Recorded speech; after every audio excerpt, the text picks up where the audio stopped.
Comenzó ya la contracumbre del G20, o sea, la cumbre del G20 comienza el próximo día 30 de noviembre, la semana próxima, pero mientras tanto, la previa ya comenzó ayer y le tocó a Cristina Fernández el discurso de apertura en el Estadio de Ferro. La contracumbre va a tener como disertantes y como panelistas a José Pepe Mujica, por ejemplo, Adolfo Pérez Esquivel, Dilma Rousseff y un largo etcétera.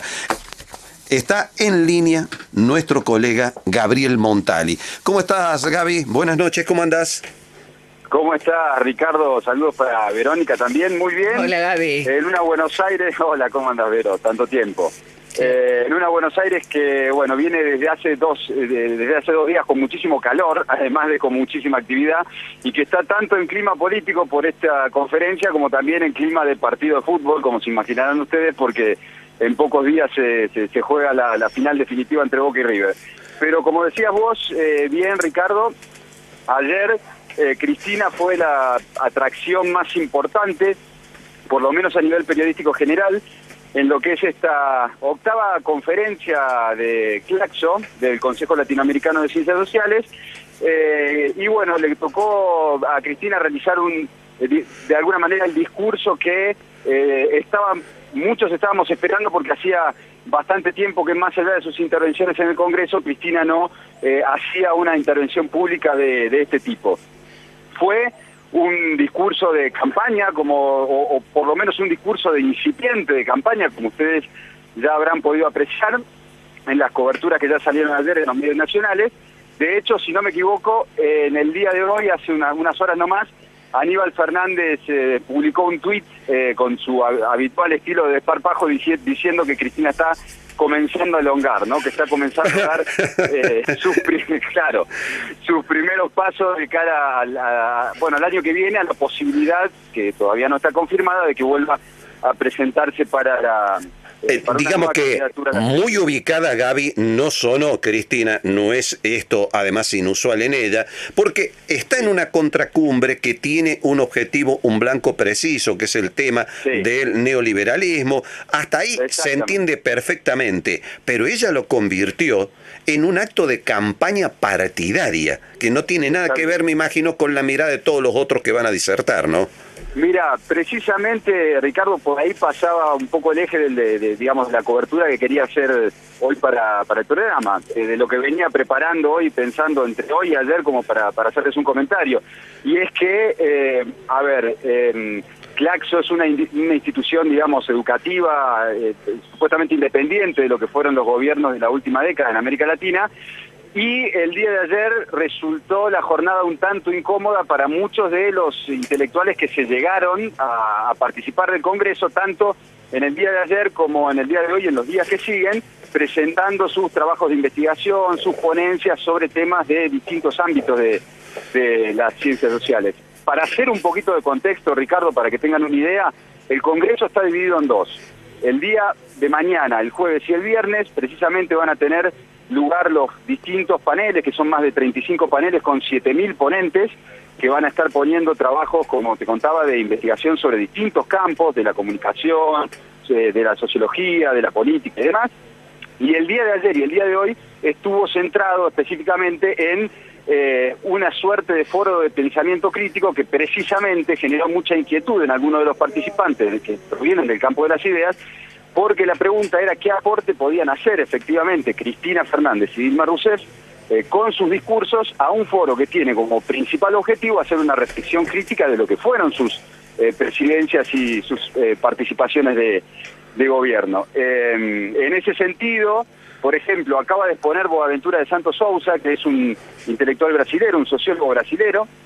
que precisamente hizo referencia en lo poco sustancioso que fue el discurso de Dilma del día de ayer, en materia precisamente de tratar de hacer un análisis de reflexión de fondo de lo que fue el triunfo de Bolsonaro en Brasil, pensando un poco cuáles fueron los fallos de las propias experiencias del gobierno del PT que favorecieron de alguna manera el posicionamiento que terminó llevando a Bolsonaro a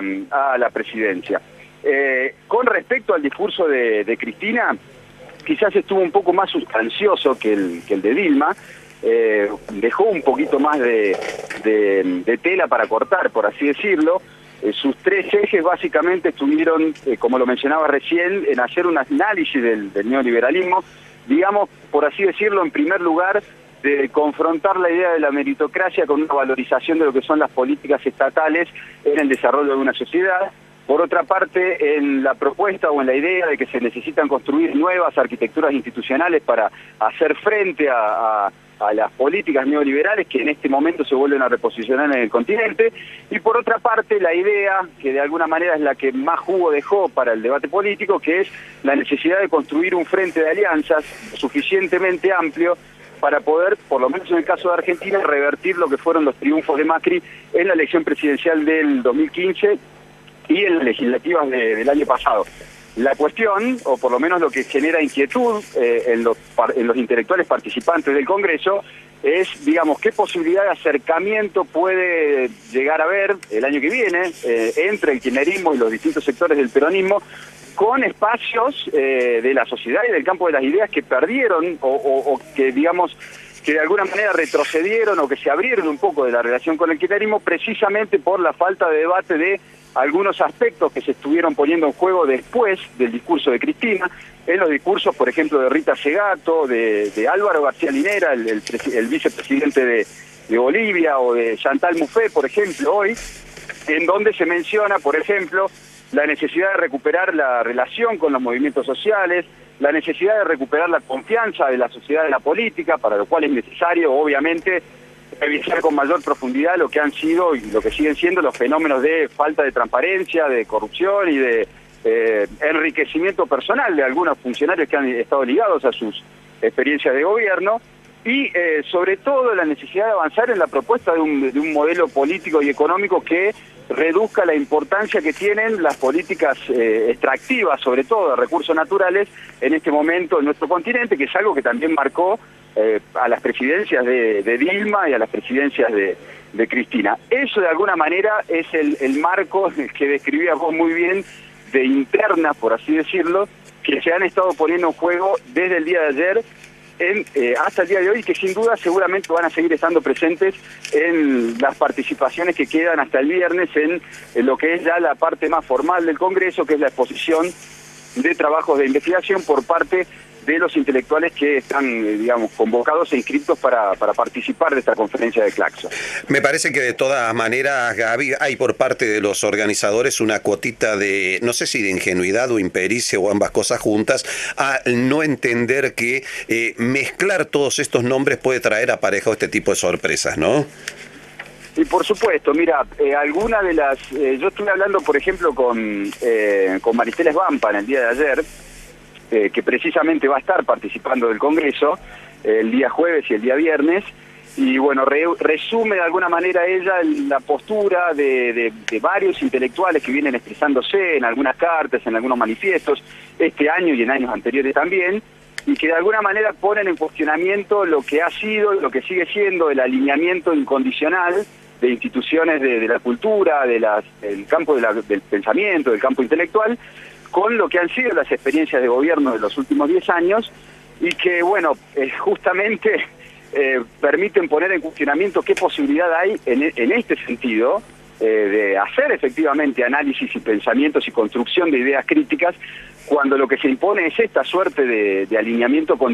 incondicional con el poder político, ¿no? Eso estuvo muy presente en el día de ayer, y sin dudas va a ser uno de los aspectos que quizás no trasciendan en las coberturas periodísticas, pero que va a seguir resonando aquí en las participaciones en el Congreso, porque bueno, como te comentaba, hubo un poco de incomodidad a la hora de juntar todos estos nombres, precisamente en el hecho de plantear un evento que se propone un pensamiento crítico, pero que no necesariamente,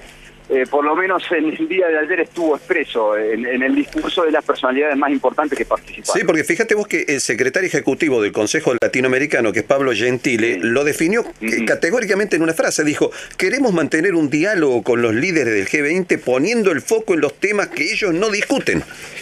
Exactamente. Bueno, para comentar, Pablo Gentile es secretario saliente de Claxo. Digamos que en la organización del evento de ayer, él fue, digamos, el más importante de los coordinadores, está cerrando su presidencia, digamos, de su presidencia de la institución. Y bueno, hay un poco de expectativa dentro digamos, de otros sectores de Claxo que no están tan representados con lo que ha sido su conducción, de que quizás en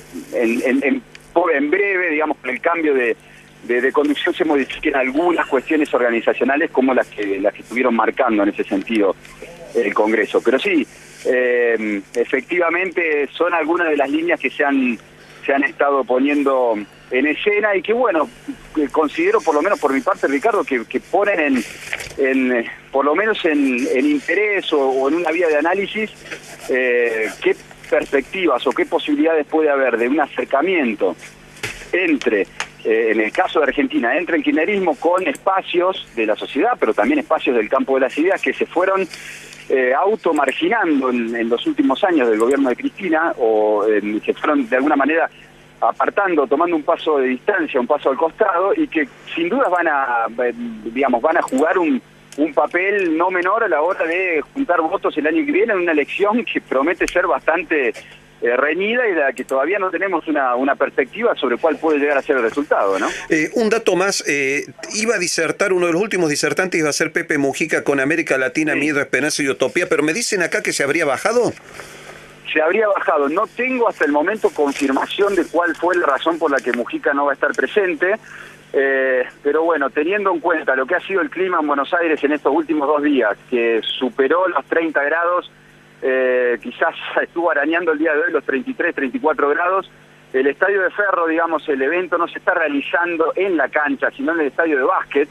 con lo cual te imaginarás que el calor se siente muchísimo más. Y bueno, Pepe Mujica tiene 85 años de edad y quizás el clima no era lo suficientemente favorable como para que él pueda presentarse a las 5 de la tarde a dar su charla el día de hoy. Desconozco, Ricardo, si hay algún otro motivo más por el que no se haya podido hacer presente. Supongo que el clima y un poco ese tipo de situaciones han hecho que a lo mejor no pudiera presentarse el día de hoy, pero sí, confirmaron sobre las 5 de la tarde que Mujica en definitiva no iba a poder asistir al Congreso, y reemplazaron su participación con un panel de debate sobre periodismo y comunicación con otras personalidades, otros referentes, pero no del campo de la política. Perfecto. Gabriel Montali, gracias por el panorama que acabas de pintarnos. Un fuerte abrazo, che. Bueno, un fuerte abrazo a la distancia y bueno, lo sigo escuchando por aquí.